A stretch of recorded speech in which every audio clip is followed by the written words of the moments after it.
За энэ аягны уут гэдэг нь одоо шинээр гарч байгаа юм биш. Бүр дээр үеэсээ биднес уламжлал болгоод хүн болгоо аягтайгаа явдаг байлаа.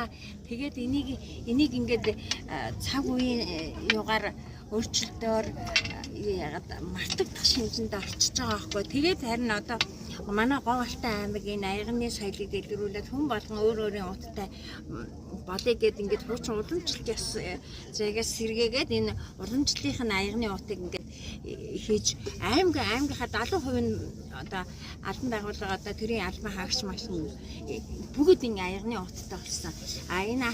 Энэ бас нэг энэ аягны уутны дом гэдэг нь бол шүү дээ. Хүүхдээ эрэгтэй ч эмэгтэй ч хүүхдийг 13 нас хүрэхэд нь ээж нь аягны уут хийж өгөөд аав нь аяг авч өгдөг.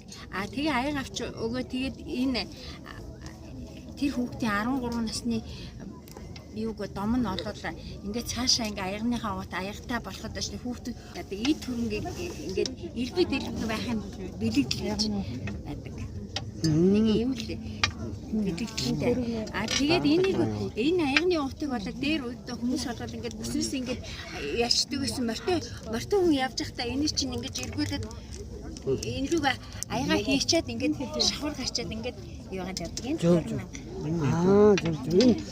Та энэ мэдээллийг ер нь яаж сайхан судлаа? Өөрийгөө нэг танилцуулаад энэ бичлэгэнд өөрийгөө танилцуулаад өгөөч.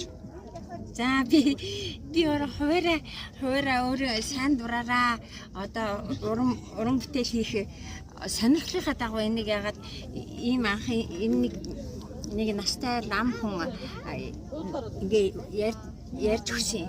Тэгэнгүүтээ би энийг ерөөсөө уралдаа гэж ягаад Говьалтай аймгийн соёл урлагийн газрын дарга нь бол одоо ингээ намайг би нэг өөрийнхөө сурчлах гад фэйсбүүк дээр ингээ тавьсан чинь натаа энэ аягыг маш олноор нь авъя, аягны соёлыг дэлгэрүүлье гэд тэгээд тэгснээс болоод би одоо Говьалтай руу 3 жил болж байна аягны соёлыг дэлгэрүүлээд тэгээд би одоо 3 жилийн эдний Говьалтай аймгийн анхны энэ аягны соёлыг дэлгэрүүлэх анхны урлаач нь болоод ягаад одоо ингээ 3 дахь жилдээ ингээд энэ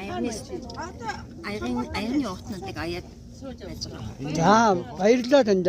За таны нэр оюун гэсэн. За